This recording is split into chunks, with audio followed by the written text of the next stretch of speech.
Anga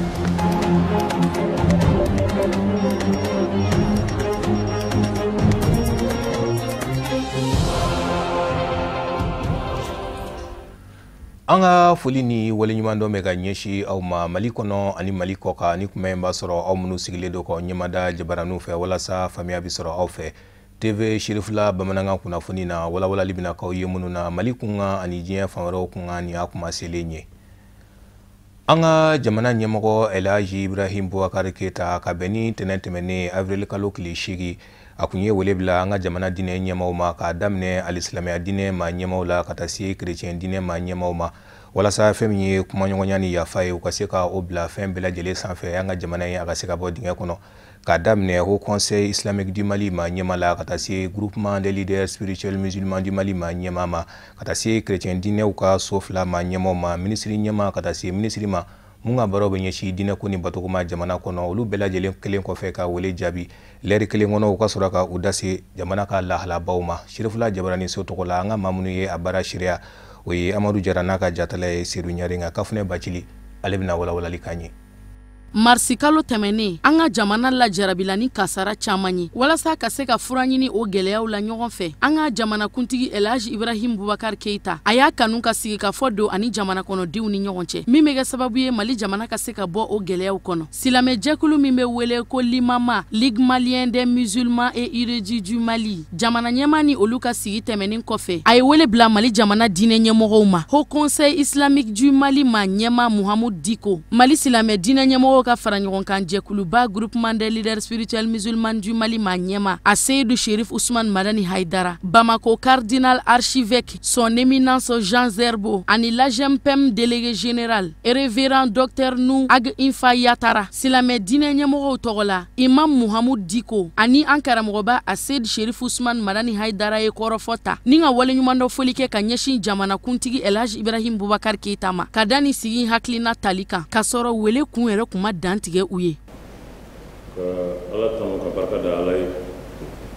ka salli ala kira Muhammad sallallahu alaihi wasallam ka jamana kuntigi ni a jɛɲɔgɔnw fanga baara la ka bɛɛ lajɛlen fo an karamɔgɔw ni an ka maakɔrɔba minnu bɛ yan ka foli di bɛɛ lajɛlen ma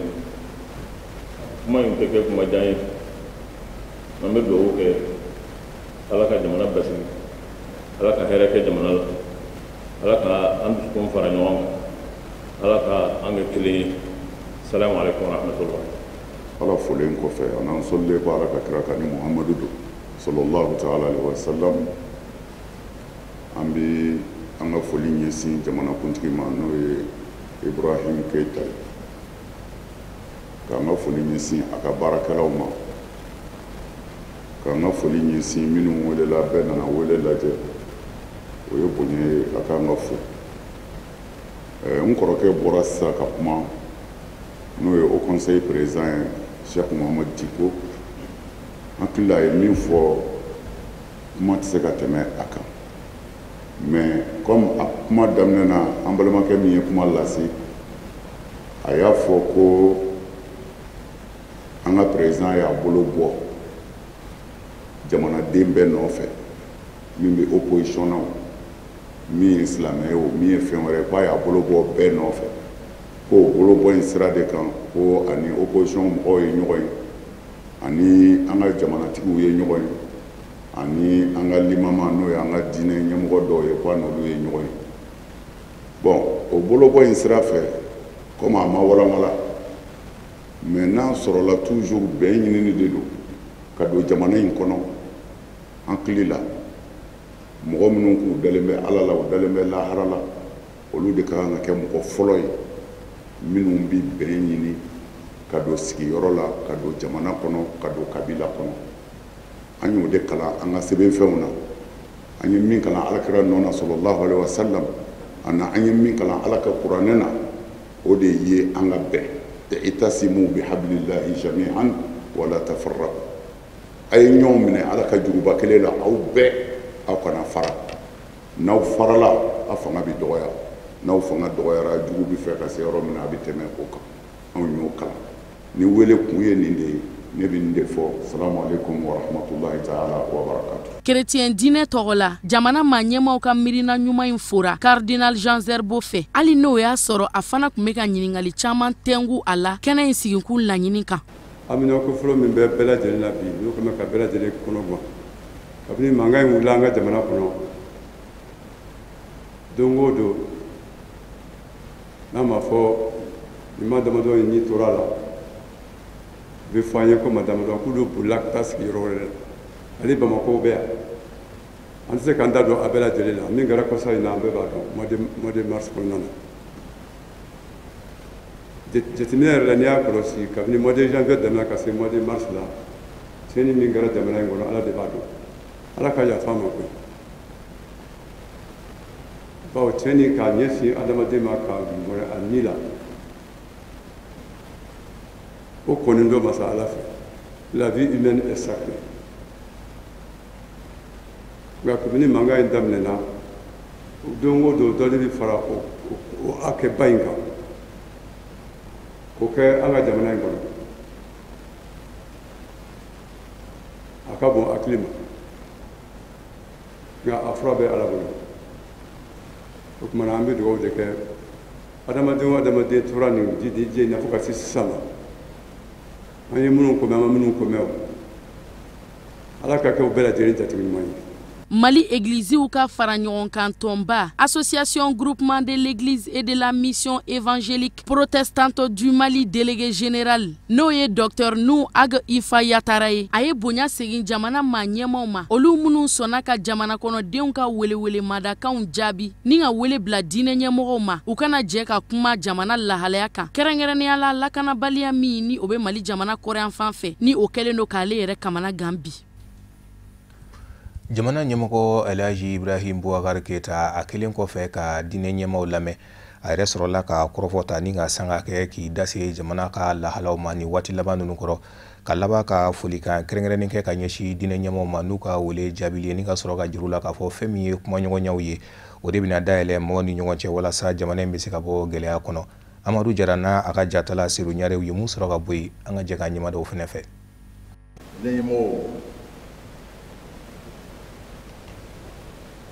Au Conseil président,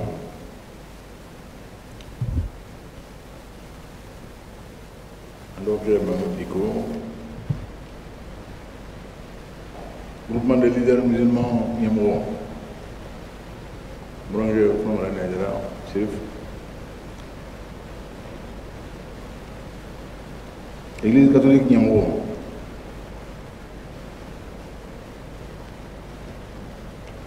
Jean, Cardinal Zerbo, éminence. Révérend pasteur, nous, Aguen Fayatara, on est un balmou, on est un béano, on est un béano, il y a un béano, quand on veut, il faut que vous ayez donc, quand vous fouillez, vous avez une famille à l'école. Ati Jabo ani ka jamana tɔw fɔ u ye n'a fɔra ko bagangɛnnaw ni mɔnikɛnnaw ni sɛnɛkɛlaw tɛ se ka bɛn o ye tiɲɛ o ye nkalon ye o ye nkalon o tɛ tiɲɛ ye kabini lawale la a kɛra san 100 ni kɔ ye nin ye. An bɛ tubabu ka mara kan a y'u ka nafili cogo min na Seku Amadu sera ka i miiri ka siraw bɔ ka siraw tigɛ pour ka bɛn lana bagantigiw ni sɛnɛkɛlaw ni ɲɔgɔn cɛ ka bɛn baganw ka bɔli burucɛriw kɔnɔ ka taa transhumance la a bɛ sɛnɛ dɔw tiɲɛ a bɛ dɔw ka forow tiɲɛ cogo min na u bɛ se ka labɛn n'a tigɛ tɔɔrɔ ye fan fila si ma k'olu labɛn o sira min tigɛla o tuma kabini o tuma fo ka bila bi la o bɛ ka marché 800 000 morts au Rwanda en quelques jours. 800 000.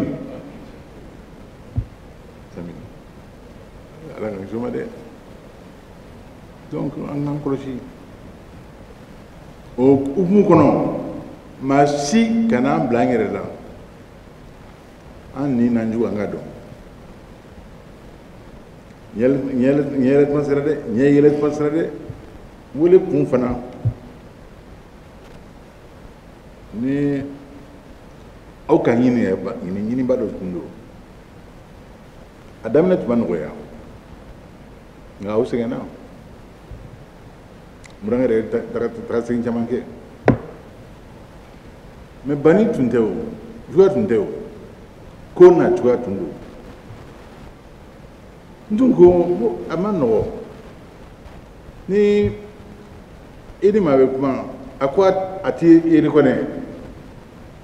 Me murangere temano kam amena. Enyi mui ayenge jamana sunumui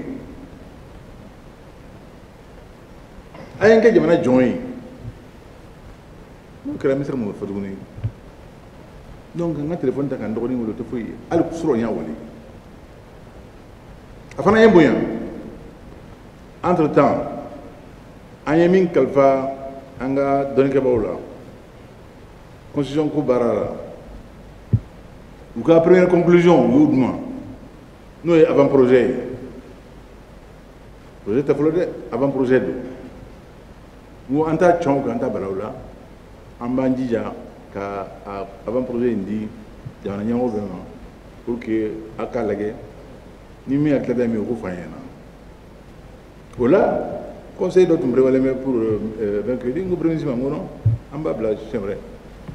le temps que mo café asoro café ne ta fo katla ka faire que ni ya fo mbake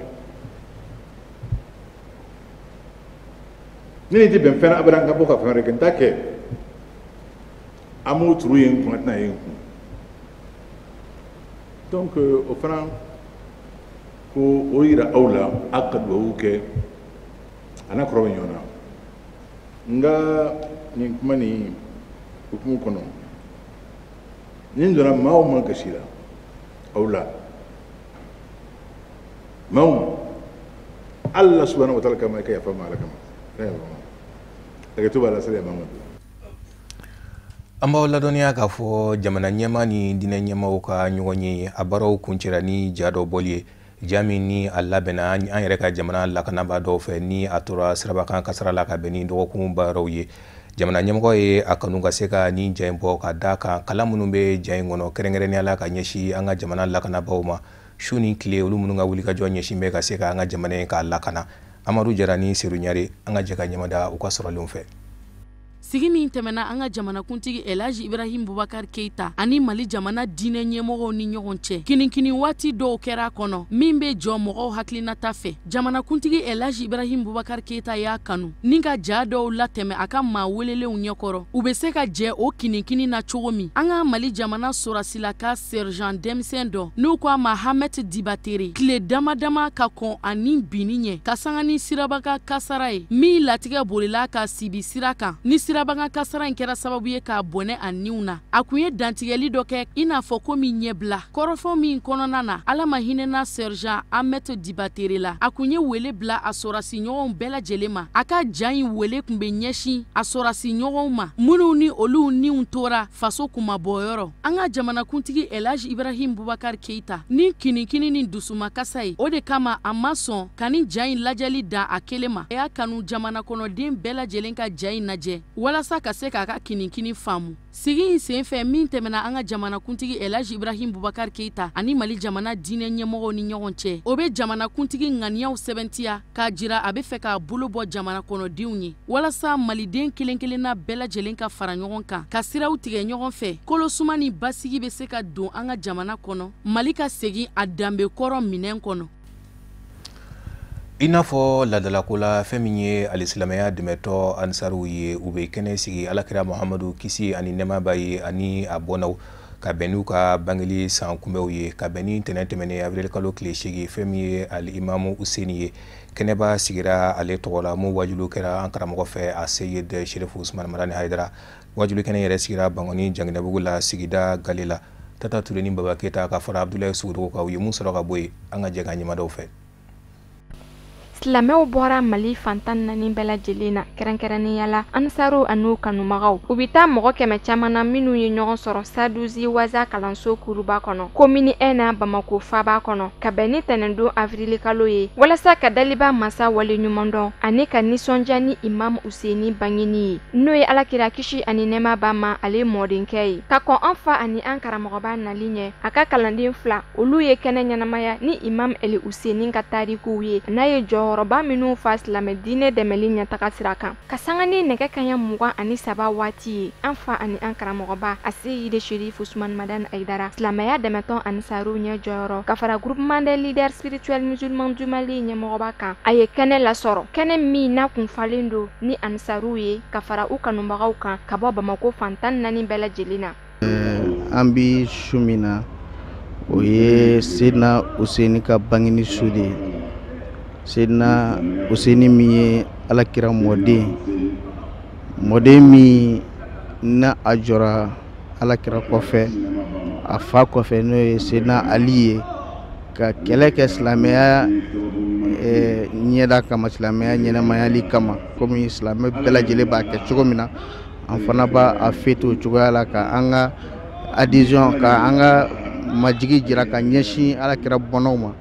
an b'u kɔ sira bɛɛ lajɛlen kan. An bɛ an karamɔgɔ a Seyid Sherifu Usman Madani Haidara a ka kuruba in kɔnɔ madrasa kuruba in kɔnɔ yan nɔ kɛnɛ in de falen don jama bi an bi a ka bɔ hakili ma an karamɔgɔw b'a ta cogo min u b'a bila ten sisan filɛ ɛri min yɛrɛ la ni karamɔgɔ yɛrɛ a Seyid Sherifu Usman Madani Haidara ale yɛrɛ de filɛ ni ka laseliw k'an ye. Nin kɛnɛ in kɛra kumada ye an fa ani an karamɔgɔba bolo a ka foli ani waleɲumandɔn kɛ ka ɲɛsin Fédération Ansardine Internationale ma ka da u ka dongo dɔ wuli ka jɔ kan ka ɲɛsin Mali jamana jɔli ma ka fara dɛmɛli kan k'a daminɛ Mali jamanadenw dɛmɛli la baloko siraw fɛ san o san ni ɲɔbɔrɛ 10 kɔ dili ye dɛsɛbagatɔw ma walasa kɔngɔ kana kɛ maliden si sababu ye ka sababu kɛ sentanya ye kɛnɛya min n'o ye maliden kelen-kelenna bɛɛ lajɛlen ka hakɛ fɔlɔ ye min ni Mali jamana ɲɛmɔgɔw kan k'o don ba la walasa jamanadenw ka kɛnɛya ko ka se ka sabati ni an fa ani an karamɔgɔba ka yamaruya ye Fédération Ansardine Internationale a kɛra misaliya ɲuman ye silamɛ tɔn tɔw cɛla bi ka da kan u sera ka kɛnɛyaso min jɔ Mali jamana kɔnɔ bi a bɛ t'i jɔ centre de santé 10 na olu cɛla 6 o bɛ baara la an bɛ donni min na i ko bi Ansaruw ka nin wulikajɔ ninnu bɛɛ lajɛlen kɔfɛ ka ɲɛsin Mali jamana ma a ma sɔn ka bɔ kuma la fewu f'a ye sabali ɲini ka ɲɛsin Ansar tɔnden kelen-kelenna bɛɛ lajɛlen ma a kelen kɔ ka hakilinajigin kɛ ka ɲɛsin silamɛ ɲuman bɛɛ lajɛlen ma Alakira ka kumakanw na ka ɲɛsin a ka denbaya ma kɛrɛnkɛrɛnnenya la Imam Ali Useni ale min yɛrɛ ye nin kɛnɛ in sigikun sababu ye ni karamɔgɔ n'a bɔnnaw tɛ kiraw bɔnnaw wallahi u kun dogora ka fɛn bɛɛ dogo tan karamɔgɔ yɛrɛ fo sababu ɲuman an ti ɲin'a kɔ nin bɛɛ sababu bɔra ale de la o kuma la an b'a fo k'a barika da si jan kɛnɛ labanko ɲuman Ala k'o da n'a bɔnnaw ma an b'a ɲini bɛɛ lajɛlen fɛ an ka nin don ninnu ɲɛnamaya don ninnu ɲɛnamayali minnu n'o o b'an surunya Alakira mɔdenw na mɔden minnu bɛ yen nɔ n'olu ma Alakira kɔbila minnu ye silamɛya dɛmɛ n'u jɔra kɔrɔ silamɛya min n'an tora kan siga foyi t'a la an ka ɲɛnamaya an b'a kɛ hɛrɛ kɔnɔ ani lafiya kɔnɔ ka tila ka lahara ɲuman sɔrɔ tuguni. An bɛ aw ladɔnniya k'a fɔ an fa ani an karamɔgɔba a Seyid Sherifu Usman Madani Haidara a dɔnna ni min ye n'o ye malidenw suli ye ka kɛ bɛn ani kelenɲɔgɔnya kan ka fara sabali ani yafaɲɔgɔnma kan walasa Mali jamana danbekɔrɔ bɛ se ka segin a ma a y'o lada lakile ka sanga ni Useni ka nin anniversaire ta ko 13nan kɛnɛ ye édition 2019. Wajulu kɛnɛ wulilen kɔfɛ fɛn min ye alisilamɛya dɛmɛtɔ Ansaru kungilenna ye a Seyid Sherifu Usman Madani Haidara a ye dakurunya fila di fɛn min ye an ka kunnafoni ɲininaw ma Tata Ture ni a ka jatala Baba Keta u ye mun sɔrɔ ka bɔ yen an ka jɛ ka ɲɛmadaw fɛnɛ fɛ. Mɔden dama tɛ mɔgɔ mɔden bɛ kɛ mɔgɔ caman ye mais Alakira ye Seydina Useni kanu ka se yɔrɔ dɔ de la yɔrɔ min bonyana kosɛbɛ o dalilu dɔ ye a y'a bolo minɛ k'a jira sahabaw la a ko Huseni bɔra ne na ne yɛrɛ fana bɔra Huseni na ala n b'a ɲini fɛ maa o maa kɛra nin den fɛ ala kɛ o tigi fɛ kumana n'i y'a yɛlɛmɛ dɔrɔn o kɔrɔ ye ni maa min banna na ala ban o tigi la kumana o de la alakira sallallahu alaihi wasallam a y'a ka denbaya fɔ k'a gɛlɛya kosɛbɛ ala yɛrɛ y'a fɔ kuranɛ kɔnɔ k'a fɔ dɔrɔmɛ kelen t'i ɲini aw fɛ ko a kɛra silamɛ dɔrɔmɛ kelen t'i ɲini aw fɛ ko kira ka kiraya ye nafa ɲɛ aw ye min ɲininen don aw fɛ dɔrɔn el mawaddata fil qurba a k'a jija kira bɔnnaw a k'u kanu a ka kɛ u fɛ ɲumandɔnbali ye kafiri de n'an bɛɛ ye nafa sɔrɔ kira ka kiraya la an k'an ka bonya segin kira ma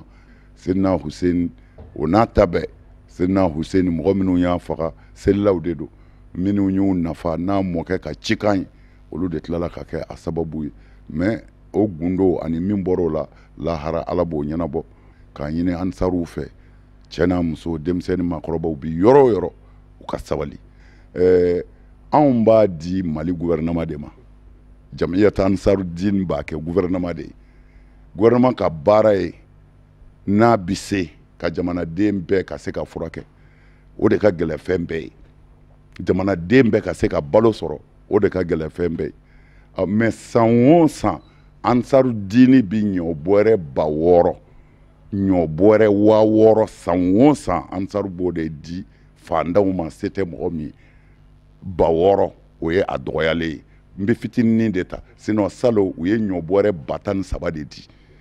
malo ni ɲɔ bɔrɛ 107 u y'o de tila fandanw ni ɲɔgɔn cɛ bon u ye mɔgɔ minnu furakɛ a bɛ se ka se dɔgɔtɔrɔso la a bɛ se ko o kunnafoniw sɔrɔ yen o kɔfɛ ansaru yɛrɛ ka cɛsiri la dɔgɔtɔrɔso dama min jɔra bi min banna dɔgɔtɔrɔso 6 de bɛ baara la bi 4 de bɛ ka jɔ mana dɔgɔtɔrɔso 10 ansaru sera k'o jɔ bi silamɛya tɔgɔ la Mali dugukolo kan ka mɔgɔw furakɛ fi sabilillahi ala kama kumana minnu tɛgɛ bi jan faamaw ye minnu min ŋunuma ka don faamaw kan minnu sigilen bɛ ka faamaw ka saraka kɔnɔ o tɛ ansaruw ye o t'u karamɔgɔ ye anw b'a d'u ma de maa o maa bɛ bonya k'an ye an ti maa fitiri waleya an m'a fɔ faama m'an bonya faamaw y'an bonya faamaw y'an bonya diɲɛ bɛɛ y'an bonya hali sini mɔgɔw bɛ yen minnu bɛ ɲumanya k'an ye a barika u ye mais anw ka gɛlɛma ye min ye ala m'anw siri daveji la a ka dugukolo kan anw bolo tɛ jan maa ye anw b'a bila mɔgɔw tɛgɛ de kabini ala k'an da ne tɛgɛ ma jan faama ye n'a sɔrɔla i talonna yɔrɔ min na i n'o m'a ɲɛnabɔ fo i bɛ taa baga Hayidara ma i y'a dɔn i ye Hayidara tɔɲɔ mais n b'a ɲini ala fɛ ala ka juger mais anw k'an ta to ala ma n b'o wele de da toujours k'a ɲini maa o maa bɛ Hayidara fɛ a to ala ma i ka to ala kɔ kana kɛlɛ kɛ maa si fɛ wa ala b'i wasa fana parce que i b'i karamɔgɔ dɔn anw mana taa ŋunuma faama fɛ yen bilen ala yɛrɛ bɛ ban anw na anw b'a kɛ fanga de ye sa bi kɔni anw de bɛ ka k'o baara kɛ Mali bɛɛ kɔnɔ ɲininkali kɛ silamɛya tɔgɔ la dɔgɔtɔrɔso joli bɛ yen mais 10 bɛ ansaru kelen tɔgɔ la bi u ye sɛnɛ kɛ ka sɛnɛfɛnw bɔ k'a fɔ a ye fandanw ta bɔ a ka d'u ma bɔrɛ 600 bɔrɛ 7,000 bɔrɛ 10,000 ni kɔ e ka ɲinɛ ko silamɛ tɔn jumɛn b'a di ala ma ni ansaru kelen tɛ o ɲini alors o kuma na o la anw wasalen de bɛ kuma mɔgɔ min n'ala y'i siri faamaw ka saraka la i bɛ taa minɛ u bolo mais anw b'an ka so yan de n'a fɔra u ye min d'an ma fo n'u y'a d'an ma an ka so yan anw tɛ taa an tɛgɛ jan kumana n bɛ fɛ k'o de fɔ ansaruw ye u ka sabali dɔrɔn min ka di mɔgɔw ye u k'a fɔ nka n b'a ɲini ala fɛ ala min ye setigi ye ala ka kiiri kɛ an ka kumaw to yen an ka baara kɛ ne y'o de fɔ aw ye a ye kuma to yen an ka baara kɛ maloforo hectare 200 a bɛ sɛnɛ san o san o ye min bɛɛ tugulen don ɲɔgɔn na tɛ n'i y'a bɛɛ fara ɲɔgɔn kan a bɛ taa hectare 500 la mais a lajɛ minnu fandan joli bɛ yen n'olu balo sirilen b'a la u t'a sɛnɛ kɛ cogo dɔn a dɔrɔmɛ ti b'u kunna silamɛya y'an bila nin de la an ka baara kɛ an ka hinɛ mɔgɔw la an ka mɔgɔw dɛmɛ o tumana n'an b'o la ni min dɛsɛra o la diyagoya i b'i bin an kan mais n'i binna an kan o y'an ka hɛrɛ de bin kɛra kira kan mais jɔnni bɛ yen silamɛ ɲɛmɔgɔ jumɛn bɛ yen bi min fa tigɛ ka nɛni min ba tigɛ ka nɛni o tɛ yen o tuma na mais min fɔra i ma tɛ dɛ i bɛ ka mun kɛ mun bɛ ka ye o b'an bɔ. hakilina min talen don club 66 maaw fɛ n'o de ye dɔgɔkun o dɔgɔkun ka se ka u ka tɔndenw dɛmɛ walasa u bɛ se ka dɔ kɛ u yɛrɛ ye o hakilina in dɔ de waleyaliw fɛ ka bɛn ni ntɛnɛn tɛmɛnen avril kalo tile 8 Sulemani Bugu la u yɛrɛ jabala la ka bɛn u ka zen bara in ye fɛn min ye tɔnden 5 ye olu de garisigɛra nin dɛmɛ in na n'o de ye ka chèque d'u ma mun valeur bɛ t'i jɔ CFA wari miliyɔn 1 na. Samayira Sanogo ani Abdoulaye Sugodogo an ka jɛ ka ɲɛmadenw ka sɔrɔlenw fɛ. Nuhumu Jalo, Jenebu Traoré, Ibrahim Koumare, Jeneba Dramé ani Safiatou Marina. Olu de kɛra mɔgɔ ye minnu gɛrɛsɛgɛ ye fara ci dɔgɔkun in na ka kɛɲɛ ni Club 66 ka tirage au sort baaraw ye. Ni tɔn in ka laɲini de ka se ka wuli ka jɔw kɛ a seko n'a damayira la baarako bɛ se sabati cogo min na ka caman bɔ baarako gɛlɛya la min bɛ se kɛ sababu ka sɔrɔ bosoli waleyaw caya ka ɲɔgɔn dɛmɛ bere ta ka ɲɛsin a tɔndenw walasa ka se ka caman bɔ u ka gɛlɛyaw la k'o jeniyɔrɔ u ka dɔntakawriya baaraw la fo ka taa se u denw ma. K'an bɛ yan walasa ka ala ye minnu garisigɛ an ka difɛnw na bi n'o ye miliyɔn 1 ye ala ye mɔgɔ 5 min garisigɛ la bi. An bɛ yan walasa ka olu ka donbolo k'u ye chèque géant sanfɛ donc o de hukumu kɔnɔna la an ye ɲɔgɔn sɔrɔ yan nafa wɛrɛw bɛ yen i bɛ se ka mun sɔrɔ ka d'a kan n'i ye kalo 6 sɔrɔ membre la i bɛ assurance accident sɔrɔ o kɔrɔ ye mun ye an tɛ ala deli a la mais accident fana o bɛ diɲɛlatigɛ ko kɔnɔna la n'o o y'i sɔrɔ don min na k'a fɔ ko i dɛsɛra i dalen assurance ani assurance partenaire min don a b'i ta en charge san nata la an ka membre fana bɛ se ka u ka denmisɛnninw tɔgɔ sɛbɛn école la école mun n'u yira ka ta prémane la fɔ 9e tɛ wari sara tɛ fɛn sara wa fɛnɛ dɔgɔtɔrɔso bɛna yira u bɛ se ka t'u yɛrɛ furakɛ u yɛrɛ lajɛ yɔrɔ min ordonnance sarali tɛ dɛ mais ka consultation kɛ fana ye fu ye wa fɛnɛ balo olu bɛna bila an ka agence kɔnɔ tile nataw la an ka membre quartier bɛ mɔgɔ bolo i bɛ se ka taa agence na ka taa o fɛn ninnu san prix d'adman na prix min n'a tɛ sɔrɔ a la yɔrɔ wɛrɛ. Ni kɛnɛ in bɛ sigi dɔgɔkun wa a baaraw bɛ latigɛ ka kɛ ni cogoya fila mɔgɔ fɔlɔ minnu kɔnna ka don ani tirage au sort o la mɔgɔ 5 gɛrɛsɛgɛ minnu ye fara ci dɔgɔkun in na o nisɔndiyabatɔw ye foli ani waleɲumandɔn ta ka ɲɛsin Club 66 tɔndenw ma ni ka tila ka wele da kɛ ka ɲɛsin bɛɛ lajɛlen ma cogo min na o bɛ se fara o kan ni ka don club in kɔnɔna na. Hakilina min bɛ ne na ne bɛ welewelekan de se jama ma minnu dalen t'a la u ka da la adamaden diɲɛlatigɛ la mɔgɔninfin i bɛ don ko la k'a lajɛ n'i y'a ye tiɲɛ t'a la i bɛ bɔ mais nin ko in tiɲɛ b'a la namara t'a la fosi t'a la donc ne kɔni bɛ welewelekan de se jama ma bɛɛ ka na ka ni inscrit ni ala ye min garijɛgɛ don a la i b'a sɔrɔ namara t'a la fosi t'a la. Club 66 ka laɲiniw de ka kɛ jigifa jiginɛ ye baw bamananw b'a fɔ ko maa jiginta balo man di o de y'a to u ka kɛwalew bɛɛ lajɛlen bɛ don ɲɔgɔn dɛmɛ ɲɔgɔn sutura ani barantanya kɛlɛli kadira kɔnɔna na ka ɲɛsin o tɔndenw baara ninnu bɛɛ lajɛlen kun cɛla ni jɛkulu jata ye min bɛ wele ko photo de. Walasa ka bɛɛ lajɛlen ladɔnniya jamana kɔnɔ ani jamana kɔ ka kɛrɛnkɛrɛnnenya la an ka jamana maa ɲɛmaw ka da u ka sigida ka lakanako ka o de kadira kɔnɔ jɛkulu min yɛrɛ bɛ wele ko Nuhu Bozo olu ye sigidɔ kɛ u ni ɲɔgɔn cɛ ka bɛn ni sibiri tɛmɛnen avril kalo tile 6 sigida 2nan na kɛrɛnkɛrɛnnenya la sanfɛlikaw fɛ Samayira Sanogo a ye mun sɔrɔ ka bɔ yen an ka jɛ ka ɲɛmadenw fɛ. Gɛlɛya min bɛ lakanako bunakun kan an ka jamana kɔnɔ kɛrɛnkɛrɛnnenya Nuhu Bozo dugu kɔnɔna na a kɛn bɛ ka nukaw daji kanga ni ka sunɔgɔ ni dumuni tigɛ o la o de y'a to sigi in senfɛ o ye tabale gosi ni ka wele lase jamana faamaw ani a diinɛ ɲɛmɔgɔw ma cogo min na o bɛ se dɛmɛ ta ka ɲɛsin o ma. An bɛ don min na i n'a fɔ bi jadisiw nana bɛn an ka dugu kan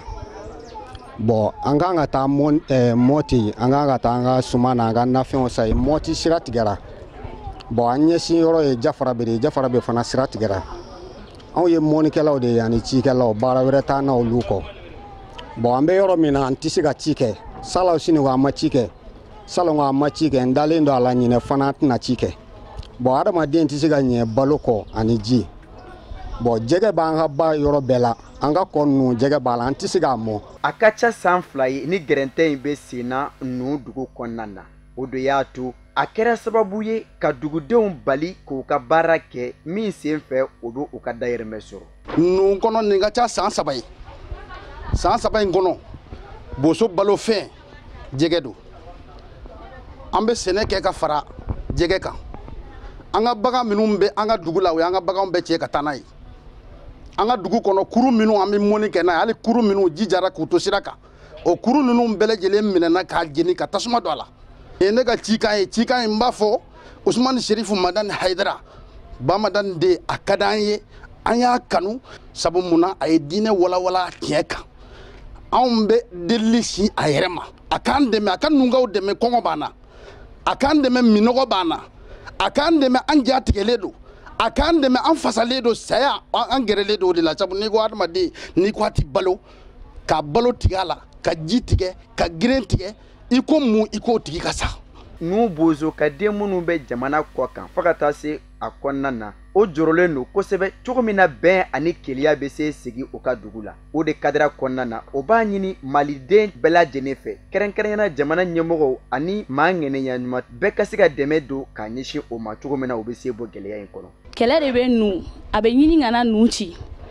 balo tɛ yen tuguni mɔni tɛ se ka kɛ sɛnɛ tɛ se ka kɛ hali an musow tɛ se ka bɔ ka taga na san o bɛɛ ye jahadi de o bɛɛ ye fagali de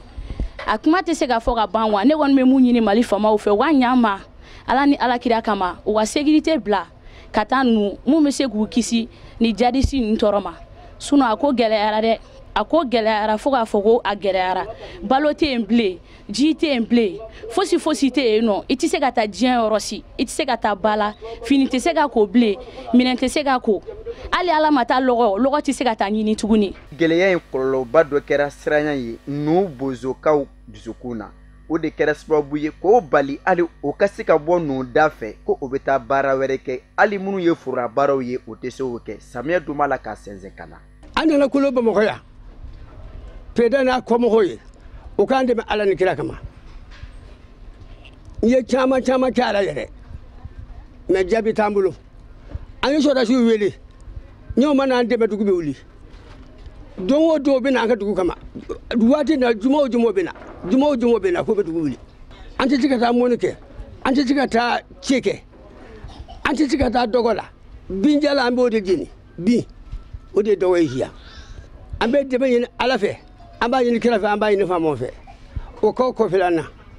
an ye maliyɛn de jihadisiw bɛ na an ka dugu wuli koyi an ma ladɔnniya k'a fɔ ko nu bozo ye dugu ye min bɛ kɔkuru mɛrɛmarakafo kɔnɔna na jene cercle kɔnɔna na ani Moti région kɔnɔna na wa dugu do min mɔgɔw bɛɛ lajɛlen ye bozow ye an b'a fɔ ko ala ka jisuma kɛ a fara ye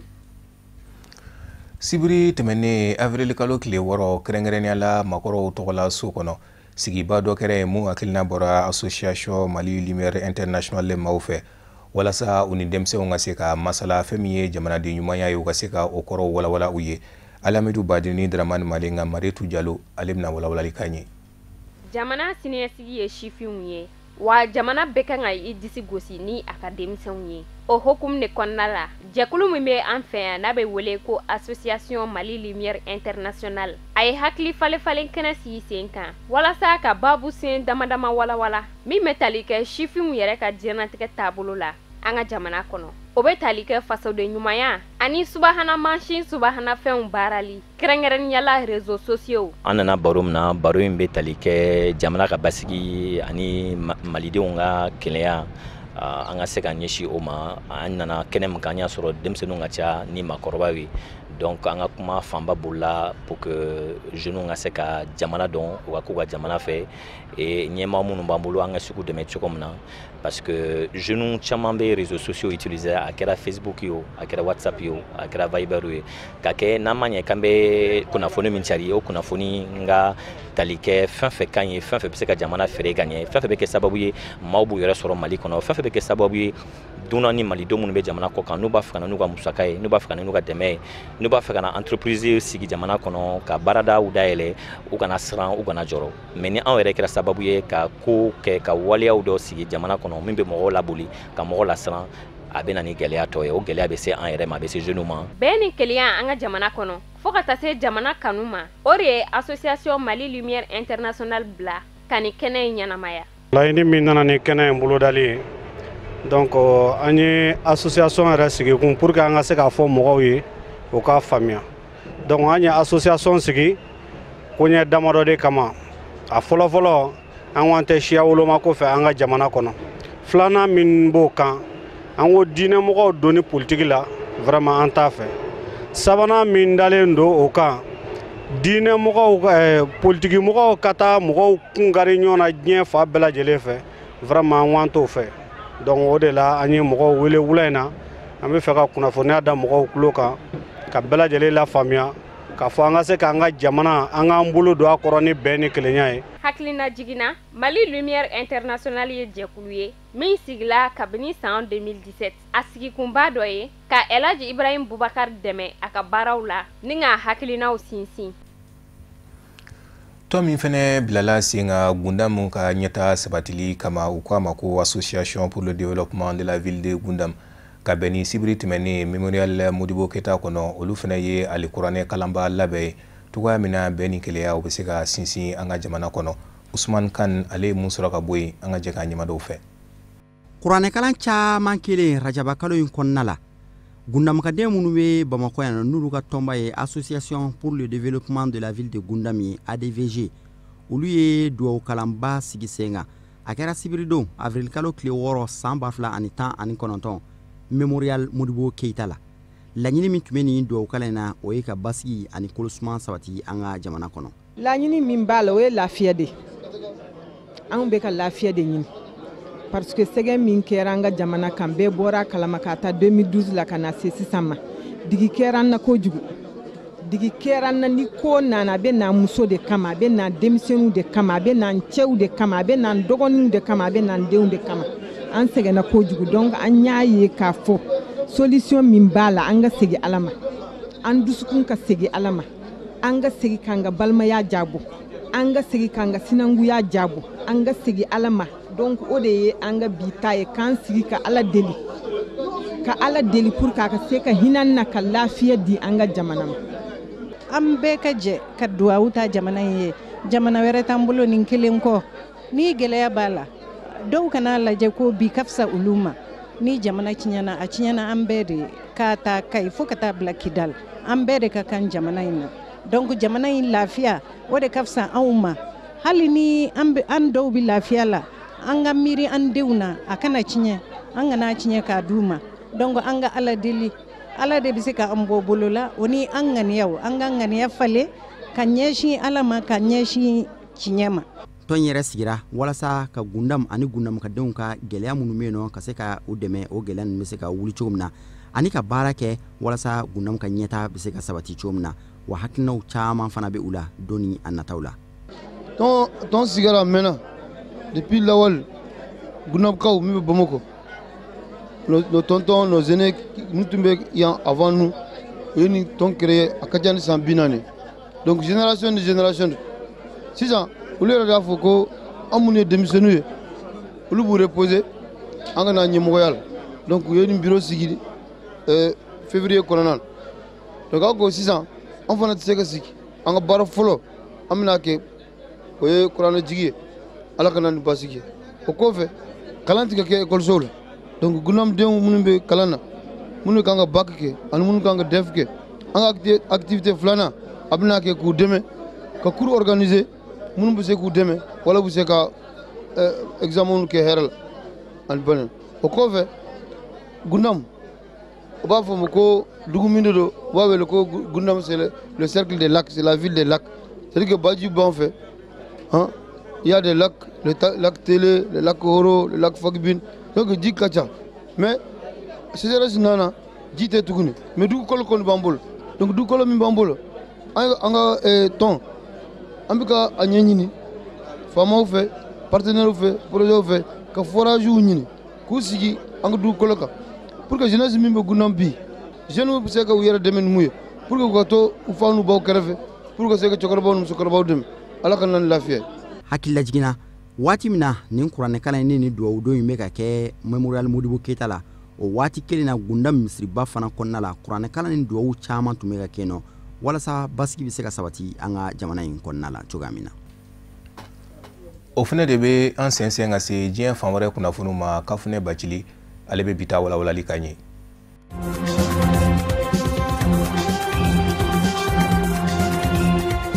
Algérie jamana kono Algérie jamana maa kɔrɔ Abdelaziz Bouteflika ka fanga jiginen dɔgɔkun kelen tɛmɛnen kɔ ina fɔ komi jamana sariya sunba b'a laɲini cogo min Conseil de la Nation maa ɲɛma ale de sugandira ni ka bila furancɛyɔrɔ fanga maa ɲɛmaya la Algérie jamana kɔnɔ ka bɛn ni tarata don avril kalo tile 9 ye Abdelkader Ben Salah ale ka foroba sigili kɛra Algérie jamana furancɛyɔrɔ fanga maa ɲɛmaya la a ka sigili kɛnɛ kuntagala tari jɔ miniti 30 bɔɲɔgɔnko la baaraw daminɛlen kɔ ni kuranɛ sanuman kalani ni ka Algérie jamana jɔnjɔn tugu o la Conseil de la Nation maa ɲɛma ni o ye Abdelkader Ben Salah ye ale sɔrɔla ka sigi Algérie jamana maa ɲɛmaya kunna furancɛyɔrɔ fanga n'u k'a ma ko président par intérim o b'a jira k'a fɔ jamana ɲɛma don min ni jamana ɲɛmaya sew bɛɛ lajɛlen t'a bolo a ka fanga hakɛ dan jiralen don a yamaruya tɛ Abdelkader Ben Salah ye a ka se ka yɛlɛma don jamana sariya sunba kɔnɔ wali kelen k'a fɔ ko a bɛ gouvernement ti ni ka jɔ kura ye Algérie jamana furancɛyɔrɔ fanga maa ɲɛma ni o ye Abdelkader Ben Salah ye tile 90 de dilen don a ma walasa a ka se ka jamana ɲɛmasigi kalataw boloda Algérie jamana kɔnɔ.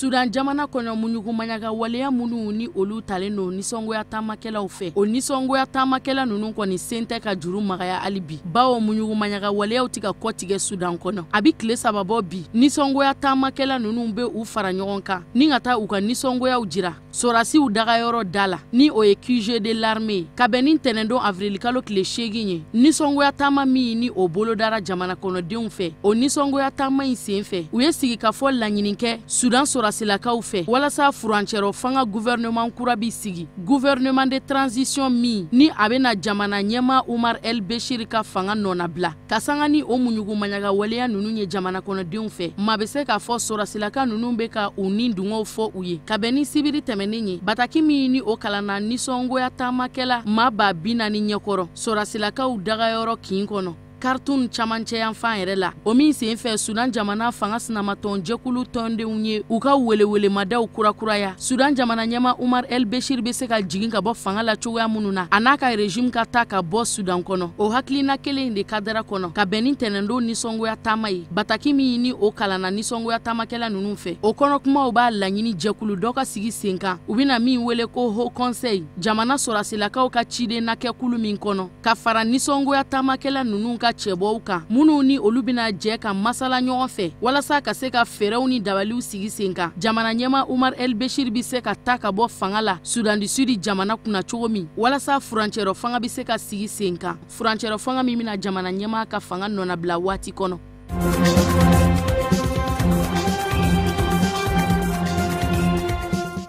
Cameroun jamana kɔnɔ ka sanga ni dɔgɔkun laban in fori kuma ye Cameroun sɔrasilaka mɔgɔ 3 bɔnɛna u niw na ka sanga ni wulikajɔ ye min tara ka Cameroun kɔrɔyanfan marabolo sɛgɛrɛ ni mɔgɔ faga wulikajɔ min ni a tara bamaganci mɔgɔw fɛ ka ɲɛsin Cameroun jamana sɔrasilaka ninnu ma n'a kɛra sababu ye ka dɔw bɔnɛ u niw na ani ka labanna ka caman jogi bamaganci jɛkulu Boko Haram bolo fara min ni État islamique bamaganci jɛkulu bi ɲɔgɔn bolo olu de y'u kanbɔ k'a fɔ k'olu nɔyera ni waleya cɛjugu in kɛli la an ma ladɔnniya k'a fɔ ni maa fa wulikajɔ cɛjugu min ni a bolodara Boko Haram bamaganci jɛkulu fɛ u y'u ka ni janfa in lawaleya ka bɛn sibiri su de ma Cameroun sɔrasiw dagayɔrɔ dɔ la ka ɲɛsin sɔrasiw ma sɔrasilaka minnu ni olu yɛrɛ ka caw bi ɲɛsin bamaganciya kɛlɛli ma Boko Haram bamaganci mɔgɔw ka jan dalen min sen fɛ n'a kɛra sababu ye ka lakana tigilamɔgɔ mɔgɔ 3 bɔnɛ u niw na ni ka maa 4 jogin kosɛbɛ Cameroun kɔrɔyanfan marabolo kɔnɔ kɛrɛnkɛrɛnnenya la Sagme dugu kɔnɔ.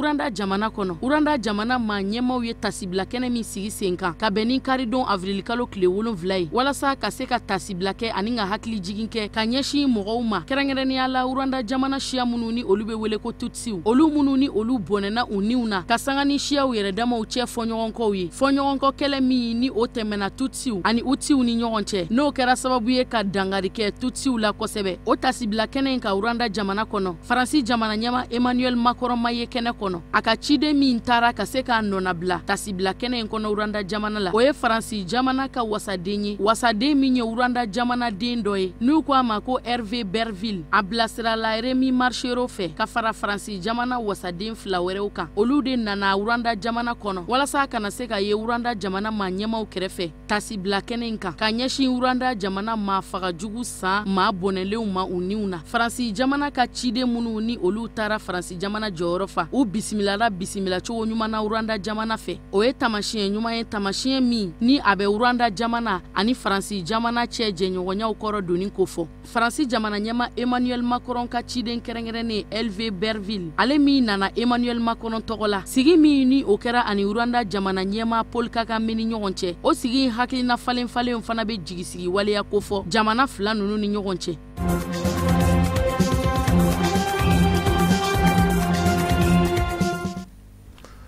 O fana de bɛ dansigi bi bamanankan kunnafoni sɔrɔlenw na mun labɛnna kunnafonidiso ɲɛmaa so fɛ ka kɛ ni kuma in ye laseli wɛrɛ aw ni Kafunɛ Bacili bɛ ɲɔgɔn sɔrɔ yan nɔ yanni ka taa so ma aw k'an bɛn diɲɛ waati wɛrɛ.